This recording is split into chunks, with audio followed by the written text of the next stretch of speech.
60 కోట్ల అయ్యరు అంగలింగాలు ఆచార మంత్రులు 70 కోట్ల దేవతలు యతేశ్వర మాముని ఋషులు నీ కొరకు ఎదురెదురు చూస్తుండ్రు రేవయ్యా.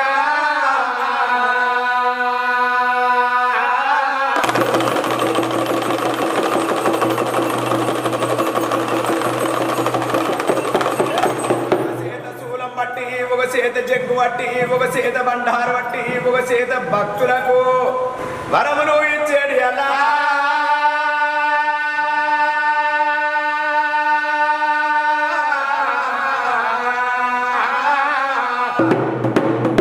రూపురపడ మారి రుద్రమేవి వైతున్నావు మాపురపడ మారి మైనారలింగారి గట్ల బొద్ది కూర మల్లయ్య గంగమ్ర పారు పోసి అల్లైంది రేవయ్యా.